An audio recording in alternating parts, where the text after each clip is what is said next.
knee-jerk to beat down or to big red. Panic Spellbomb is one of those cards. On the other side of the table, we have black-blue, and that is AJ. AJ's deck is black-blue. Brian with red. Now, interestingly, Brian Grimm's deck does contain 2 main deck Slag Storms, and that appears to be his only main deck card from Mirrodin Besieged. On the other side of the table, AJ has 3 copies of Go for the Throat in his deck. He also has 2 copies of Black Sun Zenith. Those are AJ's cards from the new set. AJ, in here, he has no copies of Ratchet Bomb in the main. He has 2 that he can bring in post-board, but he looks like he's pretty cold to those red decks.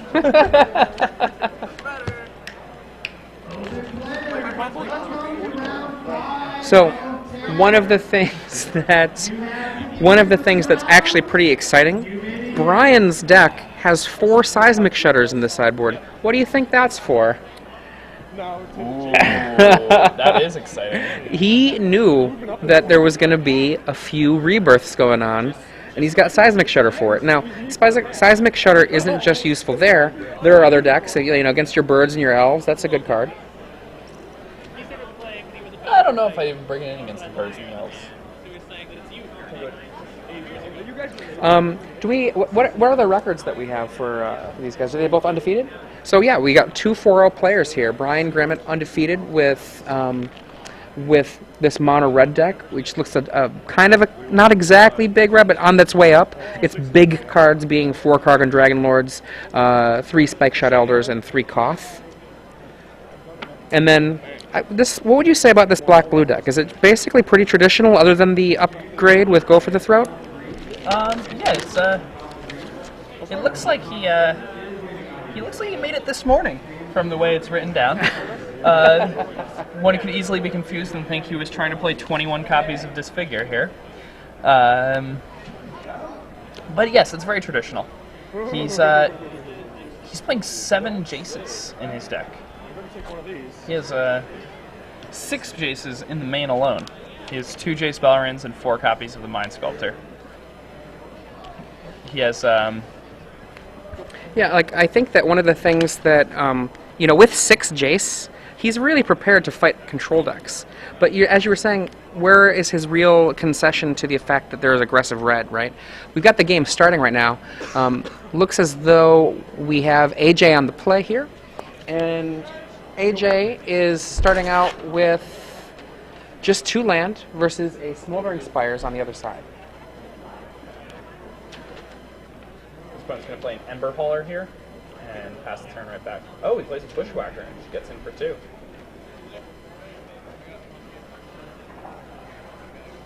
AJ might just disfigure here.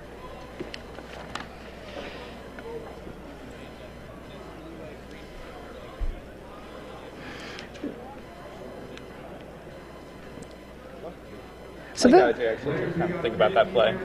The thing that's, yeah, I mean, there's the real question. Can you afford that little smidge of damage? The answer is not necessarily. For this $25, you get 6 packs, 3 Besieged and 3 Scars. Fill the deck and battle out for 4 rounds.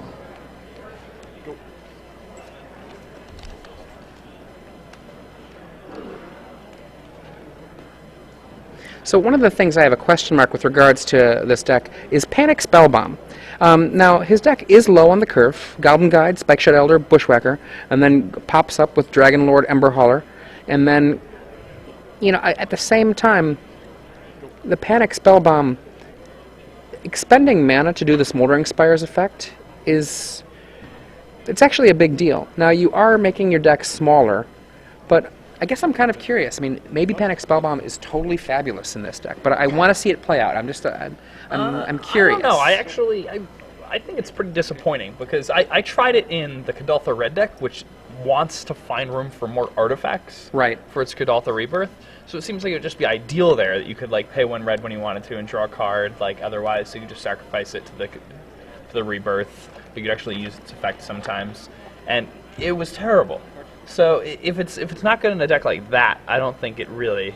Yeah, I mean, I know. can't say I'd think it would be good here. I know that in my deck, my red deck is a bigger red deck than this. It's actually like a pure slide deck. I don't have room for it, and I can't imagine finding room for it. And this deck is smaller on the curve, so it might have more utility, but like you're saying that the deck that's even smallest on the curve that might actually want the artifact isn't getting much use out of it. So, I mean, that's actually a really bold statement. Right now we've got 5 mana versus the 6th mana now from AJ. There's really not much action. AJ is at 16 life. He's got a bunch of lands in play versus, you know, essentially a board of nothing. This is a great position for AJ. At this point, for him to have things go awry, it's going to have to be some really big plays, like a Koth of the Hammer followed up that's unanswered, followed up by something like Dragon Lord that's unanswered, which seems unlikely. Brian Grimm is playing fairly well. He's playing around the Lightning Bolt there. Now, They're playing around the mana leaks. AJ's control cards here in terms of counterspells are 4 mana leak and 1 cancel. So in this first game, I mean, playing around mana leak is totally reasonable, but you know, you still have to get something going. Bushwhacker, I mean, you can pretty much let that hit. That damage is not particularly significant at this point in the game. Yeah, I mean, if he has the instant speed removal spell, though, it's probably worth it to use it. It's going to be an extra 1 damage every turn for the next. Well, he's got a creeping tar pit in play though, so as a result. That's true. If he taps the mana for creeping tar pit, though, he puts himself in a position where like he may not have mana leak up. I mean, right now he has what, 7 mana? I can't quite tell. It's slightly off the bottom of the screen, but I think that's his 7th mana. Okay, so maybe I'm wrong. Maybe the creeping tar pit just. On the other side of the table, this is actually something I do find interesting about Brian Grimm's deck. He is running 4 Tectonic Edge. You can see the one in play, which actually makes that creeping tar pit as an answer not particularly effective. And I wouldn't be surprised if... Is that a go for the throat right there? It is. Yeah. I wouldn't be surprised if he activates his tar pit, lets it get Tectonic Edged, after it's edged, then goes for the throat. What does he do instead? He actually kills one of those land, making his mana leaks ×2 slightly better. That makes sense. Now, he does have Wormcoil Engine ×2 in his deck, which is going to be something he's going to be really hoping to draw into. A go from AJ.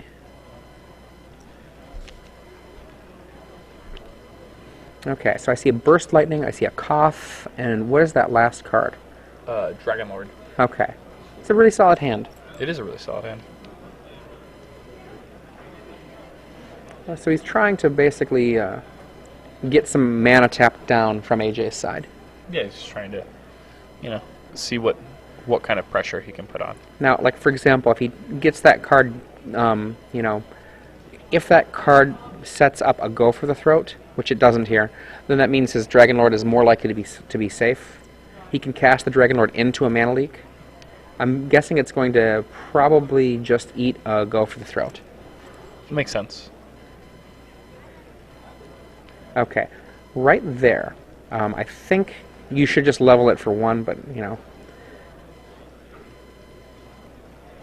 A land for AJ. I level it twice, but I'm crazy. I would leave the 1 red open just for the ability to activate that Tectonic Edge. I'll put it on my next turn. 1, 2, 3, 4 mana, is that? Maybe is that a Jace? I mean, if I don't have that red on my turn, then I might be wasting it. Black Sun's Zenith for 2, leaving 2 mana leaks open. Black Sun Zenith. Very good card. Yeah, he's now at the 8 mana mark.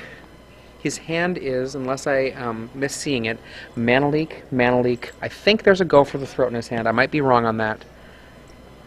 Or is it just 2 mana leaks? My bad, my bad. That what I thought was a go for the throat was a Black Sun's Zenith.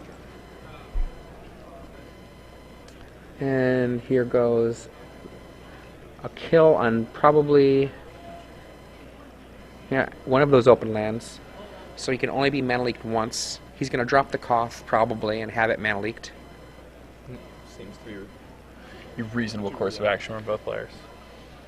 And 1, and here's my retort.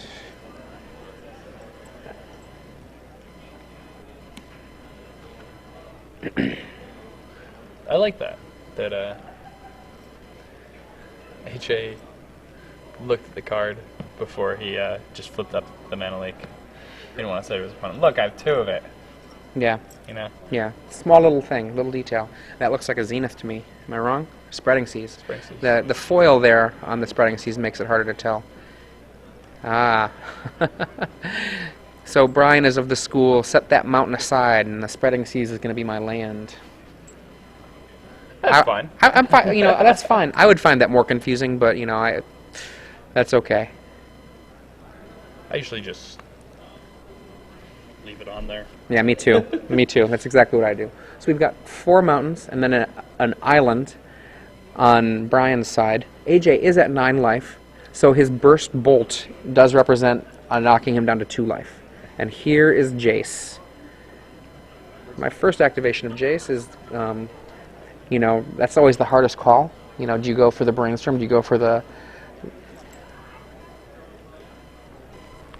Go for a Fate Seal and protect him from a vault. Yeah. I mean, at this point, he's happy to have something aimed at his Jace instead of his face. Right. So... See, I struggle with some of the new card art. So that black card that he has in his hand right now. Is that a go for the throat? Yes. Okay.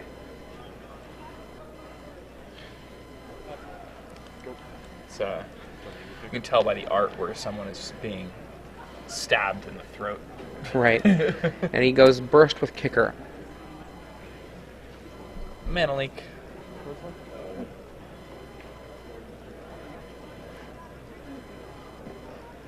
Now, kind of the question here with that burst with kicker, is he going for the kill, or is he trying to bait out a mana leak to get the path out later? I mean, he knows there's mana leaks in his opponent's deck, so what is he going for there? Like the safer call, if he wants just to get rid of the Jace, is just to bolt, and then a mana leak won't stop it. Well, I don't think he's bursting the Jace, is he? But I was saying, like so he's probably... He's going for face. He's probably going for the kill. Yeah, he must be. Okay. And now with the kill out of reach, I think he's going to untap and cast Lightning Bolt to kill the Jace. What was that he just drew? Slagstorm. I love Slagstorm. I don't love it here, though. I don't mind using it. Kills the Jace.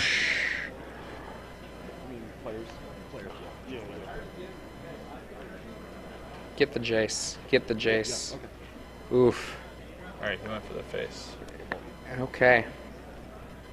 Down to 3. Down to 3. You know... He's only...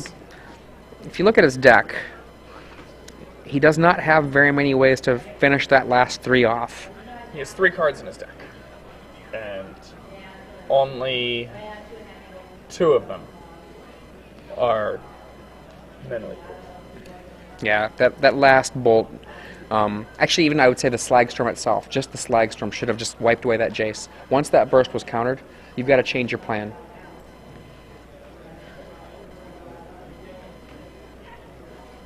AJ feels comfortable enough now to lose a life. That's a huge deal. You know, that makes Brian Grimm have 5 outs instead of 2. That's true. The bursts are now bigger outs because they can be cast through a mana leak now.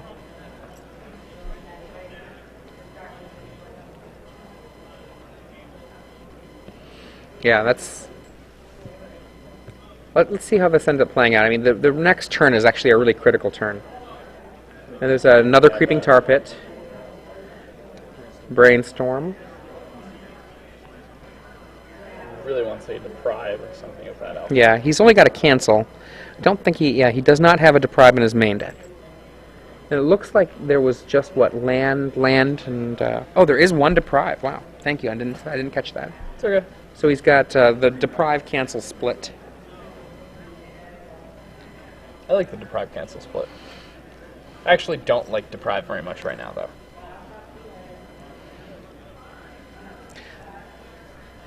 One of the things I really like about that kind of split is that it sometimes can communicate to an opponent misinformation about the nature of your deck. You can potentially have them feel as though you have more counterspells than you do. Yeah. I like that a lot.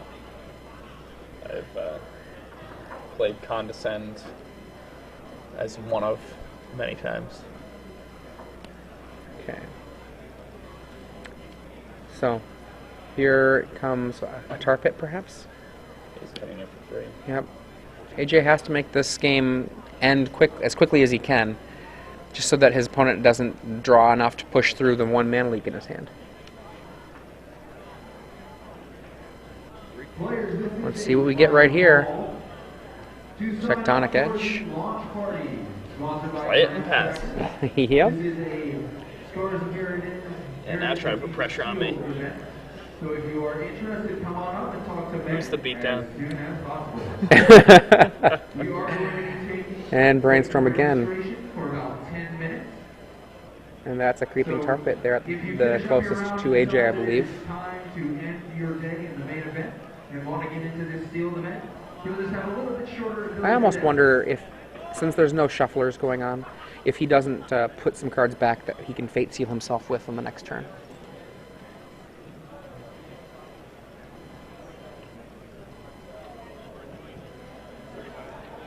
I mean, it's still just I know it's better to draw the card. That's true. Pick up That's the true. It's the extra same one. depth. It's the same depth. Yeah. Because at this point, his life total is so low that he would actually just die. Ember Hauler. That'll kill him.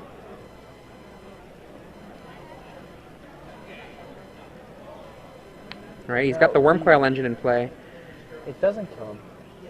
Yeah, he's at 2. He's at 2 because he's Spreading Seas is a land, right? yeah. And he activated that sack land, in order to go from 3 to 2, which increased the outs for his opponent by a good number of cards. Yeah. Brian Grimm takes the first game. And that game looked really good for AJ. I agree. And the red deck just took it. And where did that damage come from largely? The Bushwhacker that he put out earlier actually had come in for quite a bit of damage. It's Like 4. 4, yeah. I mean, but that's significant in this. And then he did another Bushwhacker. Yeah. Was it the second Bushwhacker they did for a couple more damage?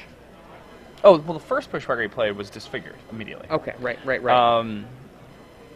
Then, yeah, where did the damage come from? It was like, There was very gradual. He, Slagstorm for 3, Lightning Bolt for 3, put Lightning Bolt Ember for Hauler 3. for 2 at the end. That's 8 damage.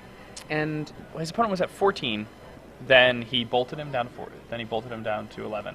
Then he attacked with Bushwhacker a few times. Then he Slagstorm. so 2 bolts. Down.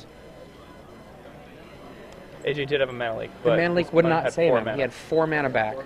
Yeah, the Spreading Seas was sneaky. Remember, it was actually representing a real island.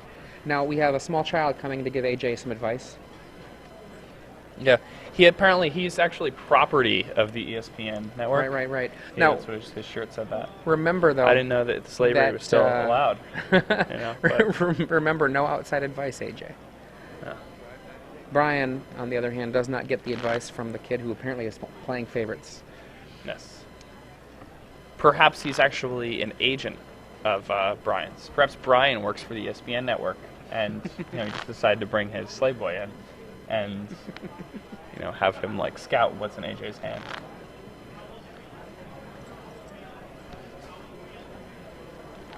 From the sideboard, AJ has access to more Disfigures, to Flash Freeze times 4, and 1 Vampire Nighthawk. I like Nighthawk. I think Nighthawk's really good at AJ's deck, because AJ's deck has so many Disfigures, and it's a way to actually win when you have the cards like Black Sun Zenith and things like that. It works well with those types of cards against the red decks. The thing is, Nighthawk is much better out of a deck that can also cast cards like Arc Trail. Right. On the other side of the table, it strikes me that Brian Grimm has access to 3 Goblin Rune Blasters, and he might even bring in Dread Statuary here, potentially. What do you think of him having Red Sun Zenith as a card to bring in? I don't know that I like it, but I mean, it's another burn spell that can finish off the game, right? He can get his opponent to 8, and let's say it goes to a long game, and then just be like, well, hit you for 5, and it might not work, but it might, too. He doesn't always have an opponent with a counterspell. Yeah, And I mean, one he only card has to do- 22 lands in his deck, though, and 4 are Tectonic Edge.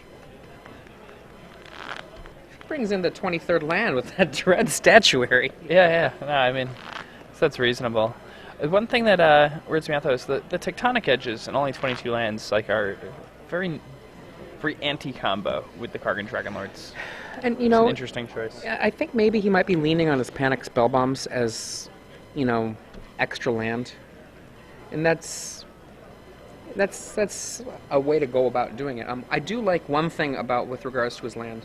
His 2 Smoldering Spire, 3 Teetering Peaks. That strikes me, in my own testing in Standard with this kind of deck, 3 Teetering Peaks is, I think, the right number currently. And that makes his Mark of Mutinies versus a Primeval Titan really able to do both jobs that you'd want them to do. Potentially just clear things out of the way, or potentially have a double peaks. Having 4 peaks, once you start getting to a certain threshold of untapped lands, you can only go down to so much. I personally like about 16 untapped lands. Maybe, actually, let me restate that. 16 as a minimum. He's got 17, which is good. So he's playing his 2 and 3 split, I think, specifically because of his Marks of Mutiny in the board. That seems to make sense. The sideboard of his looks pretty interesting, though. I feel like the Dread Statuary and Red Sun Zenith could be well placed as more copies of Arctrell and perhaps a Forked Hold. Yeah, I mean, one thing I do like about Red Sun Zenith, even though I'm not a particularly big fan of it, is if you expect to have a protracted game out against a certain kind of deck, where you're just going to be out of here, out of here, out of here, and it's not going to be something you can count on. You don't have any card draw in this deck other than Panic Spellbomb, but it is a way that its recycling ability can come into the game. Now, the cards I don't particularly like from his main deck for this matchup, I think Spikeshot Elder might be bad, but Slag Storm is probably too inefficient, but maybe he keeps it. I imagine what's going on here is his sideboard numbers are a little odd. He has 2s and things in his main deck where he wants to bring in cards that he has 3 copies of that have similar casting costs. So I feel like what he's probably going to be doing here is he's going to take out a Spark Mages. He's probably going to take out Spike Shot Elder. Yep. And he's probably going to take out Slag Storm. So he has 7 cards to bring in. And we're underway. He leads off with a Goblin Guide and gets in there for 2. That's pretty scary, no matter what deck you are. Your opponent leads with the Goblin Guide. Okay, so AJ frustrating. Spreading Seas, perhaps? No, Ratchet he's got a Ratchet Bomb. Bomb. It's a pretty good one. Now, there's the Panic Spellbomb. Is there another land? There it is, Smoldering Spire. Which basically means he's got no play other than that Goblin Guide coming in. Players, if you signed up And for it the launch provides him party with a sponsored land. by Graham Crackers, Judge Zim is down by the Chandra at the front of the room. Your seating It's one of the things, if he's relying on Panic Spellbomb as a means to get towards mana, it really is an inefficient way to go about doing it. Yeah. I prefer playing more Teetering Peaks. Yes, I agree. Or more Smoldering Spires, since he's only running the 2. And those extra mountains, or extra red sources, are actually quite valuable when you're talking about a deck running Spikeshot Elder and Kargan Dragonlord. Korean Druglord. Yes. You care about that? Yeah. I was he draws the Singleton Vampire Nighthawk. Pretty good draw step. There's only 1 Nighthawk in the board, but there it is. If you are interested in this event, come on up to see Pegasus. I'm not sure what Brian has in his hand here. That Nighthawk can't block. I'm going to draw a card, and you're going to blow the Ratchet Bomb after I attack. It's still a perfectly reasonable $10 entry fee. There's a land. We'll get you $50 in store credit over at the StarCityGames.com dealer booth. 3 wins, we'll get you 6 packs.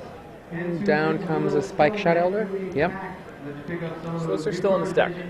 So it doesn't seem too unreasonable for me for this to still be in. His sideboard doesn't really have the 7 cards he wants against this type of matchup. He has Slagstorm, Cutting Spark Mage, and Spikeshot Elder in the main. So a good way to build sideboards is often to take out cards, and that's how you decide what cards to bring in. Preordain. Here we have again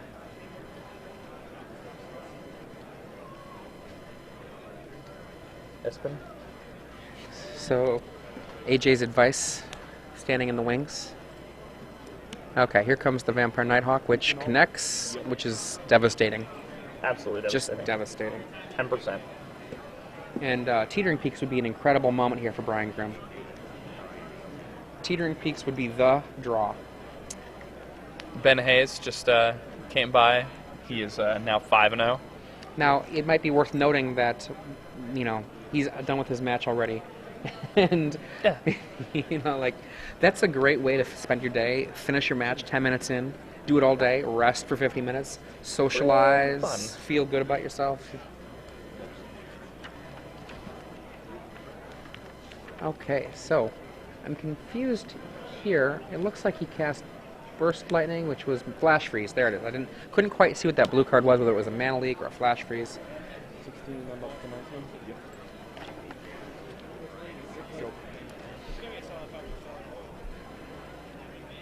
Okay, so on the other side of the table right now, an untapped blue player with some land, go for the throat, and it looks like it may be a creeping tar pit. It's hard to quite make that out. On the other side, we have right there Ember Hauler and Spike Shot Elder. On the next turn, that Ember Hauler with the Spike Shot Elder, they can combine forces to take out that Nighthawk. If it resolves. Flash Freeze number 2 from AJ. And Goblin Guide joins the fun. The Wretch Bomb would be pretty nice from AJ here. AJ really doesn't need it, though. This Nighthawk is doing very good work. And there's a Tectonic Edge before the 3 damage comes in, knocking him down to a pretty hefty life total still. Launch party. Seatings for deck construction have been posted on the Chandra at the Okay. by the door. 16, I believe that's a Worm Coil engine. Once again, seatings This for game deck looks like it's all construction have been but wrapped posted up on at this the point. Chandra. I mean, I think it's possible that it might not happen that way. I mean, if, for example, Brian goes Rune Blaster and then uses that Tectonic Edge after that, he could maybe keep AJ from getting there and then suck up a little bit more Vampire Nighthawk and take it out with something. But I think right now that the weight is definitely in AJ's corner.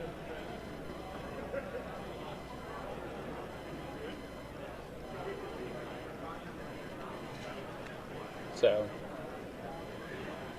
AJ's just playing a land and passing Attack. the turn. Doesn't have much of a play in his hand. Again, that's a 4-point swing every time that turns sideways. And it's also a flyer. Nighthawk is such a powerful card. I mean, I actually care a little bit less about the swing when it comes to this matchup, and a little bit more about how it effectively is eliminating the Goblin Guide. Second Goblin Guide comes out. Providing him with a card draw engine. all at Exactly. once. Tectonic Edge hits another land, just trying to slow things down. Third Goblin Guide. Oh. Wow. One land. Disfigure. Disfigure. Shows it twice. He's required to. That's the rules.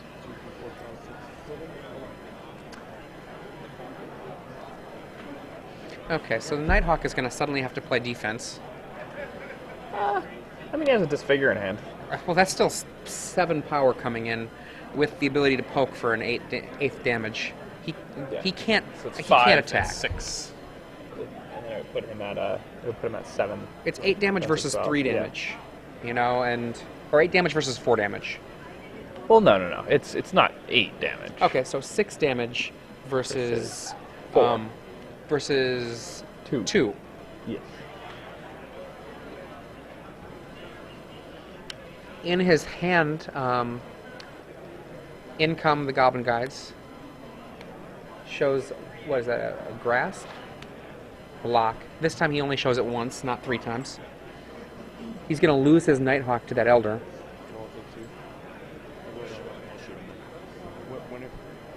Are we resolving damage or are we shooting first? Is he not going to activate the Elder? So I go to 9, basically. I think they're waiting for the damage to resolve. Okay. And then here comes the Elder. Yeah, I'm at 14. That would be good if he waited for damage to resolve. Second one, I guess. Then.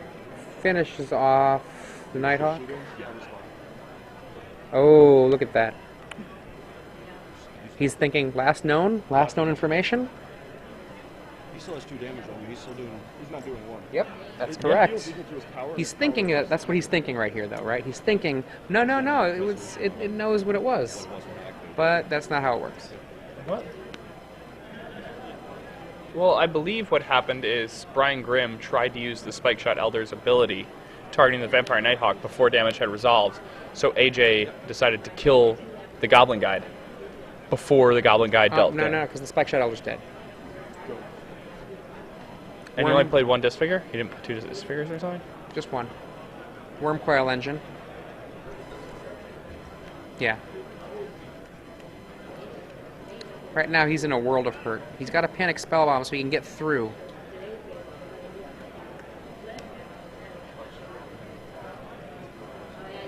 Oh, last known information is -1. Right, exactly. That's our judge, Rashad Yes. Miller, making sure that things are confirmed. But what Yes. happened there, when I was seeing, was that when Yeah. Brian was re-emphasizing, he was thinking to himself, no, last known information, it's dead, but it does its damage. And then AJ was saying, yeah, it's dead because it was -1, so that's how much damage it's going to do. I think I can take an 8-point swing. And the Worm Coil is enough for Brian Grimm to pack it in. Panic Spellbomb did not reveal anything of use. Oh. Had that one black been a ghastly demise, it would have finished off the Nighthawk.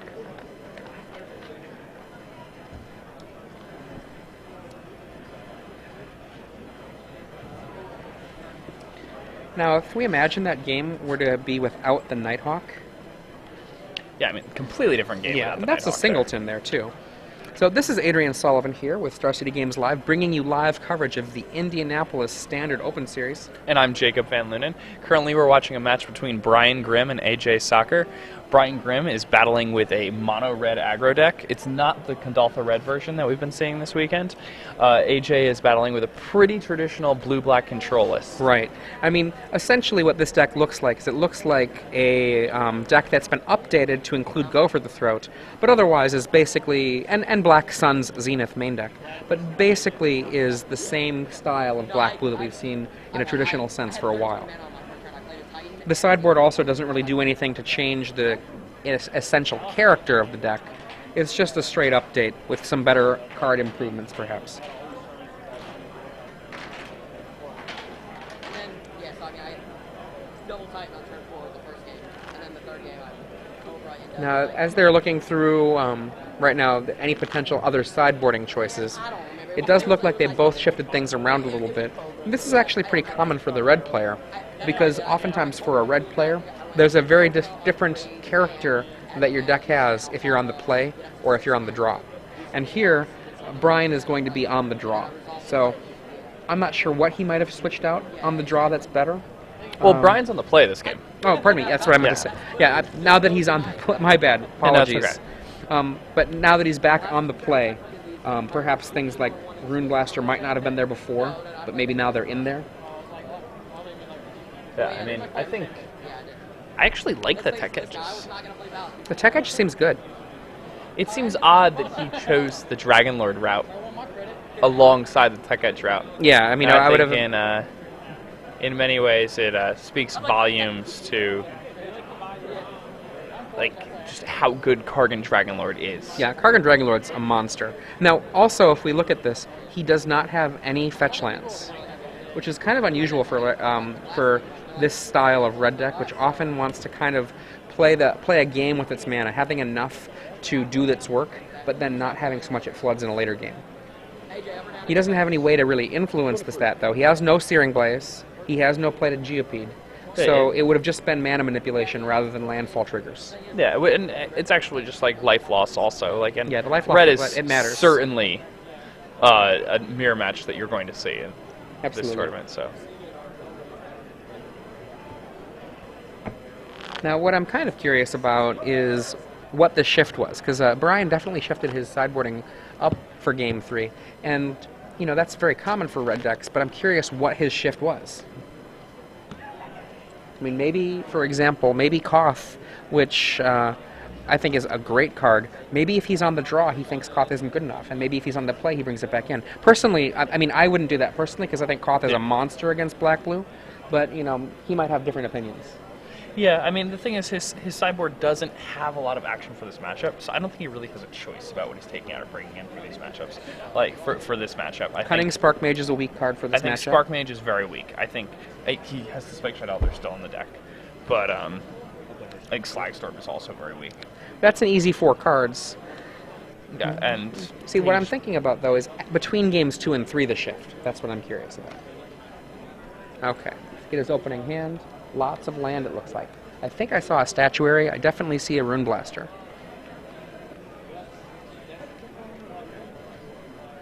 The 5 lands, including a Statuary and a Smoldering Spire, alongside an Ember Hauler and a Goblin Rune Blaster. I love Ember Hauler, by the way. That guy is a really good monster. Brian shows very good discipline. Ships that one back. Absolutely fair. I mean, he needs action. Like, if he drops an Ember Hauler on turn 2, and it's answered by a Disfigure, a Go for the Throat, or, you know, basically... he's not doing anything until turn 4. Yeah. The game's over. On turn 4, his opponent can just cast a Mana Leak, and then, or Flash Freeze, and then have it be, you know, no gas.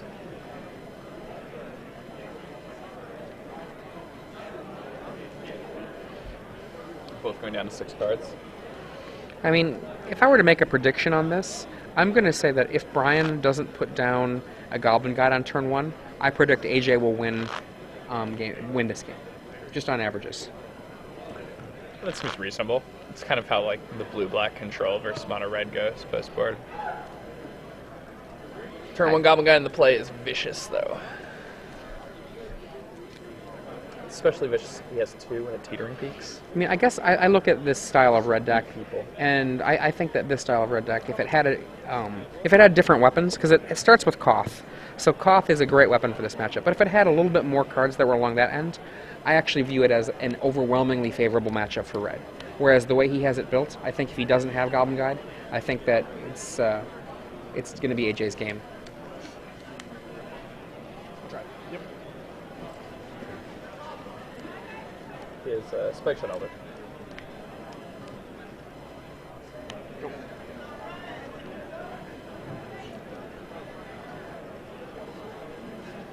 So, your Brian Grimm is playing a Teetering Peaks on the Spike Shot Elder. AJ Sacher has the Disfigure, so Brian Grimm instantly bins it. Brian uses the opportunity to play a Bushwhacker. He's just playing as a 1/1, not getting the extra ability off of it. That doesn't seem too unreasonable to me. He just really wants to punch through as much damage as is possible. He has a double Bushwhacker draw, so he kind of just needs to press at it.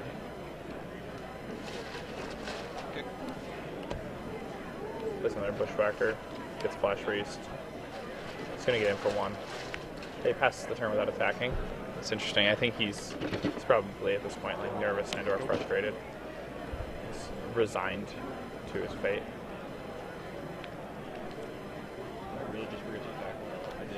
You know, I think that just in general, I mean, what his opponent now is at 17, is that correct? Maybe at 16, I can't quite tell if that was a sack land earlier. Should be 18. I'm going to get you to 1, just for that. But it looks like he has a Koth and 2 burn spells in his hand. Yeah, and AJ is still at 19. AJ is solid dominant lead. Bolt to the face at extraordinarily early stage of the game. Nick Smith, James Rock, please come to the Now, these players do not have access to each other's deck lists, so he can't know that there aren't more copies of Vampire Nighthawk. Go ahead.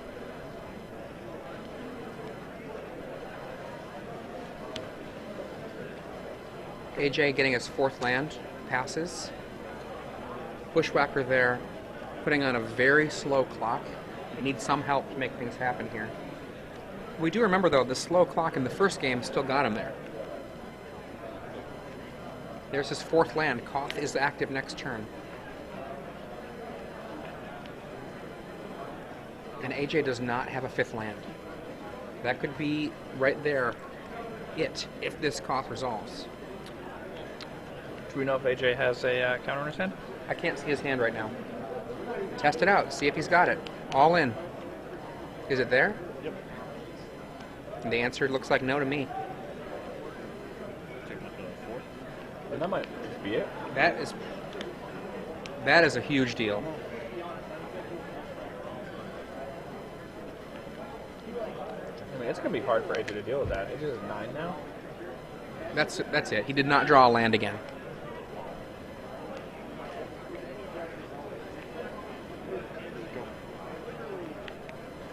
This is the power of Koth. If an opponent isn't prepared to attack it or doesn't have burn, once it's on the table, it's a monster. Oh, yeah, it wins the game. What? That's the land you just played. Yeah, I mean, it's the Oh, you said it though. Here's what happens, right? He laid that mountain. And then I've done this on Moto many times. And then he uses his Koth, targets the mountain he just laid with the Koth, tries to attack, and AJ's like, nope, no sir, that mountain has summoning sickness. And the guy's like, oh, come on, man, I want to try this other mountain. And AJ says, and I think in a competitive tournament that's not a Friday Night Magic, I think he's correct. He says, I'm sorry, that card has summoning sickness. That's the card you chose. Take backsies don't work here. I actually disagree. I would have totally let him do take backsies. When it came to... My opponents never let me do that stuff, but I always let them do it. Yeah. Hey.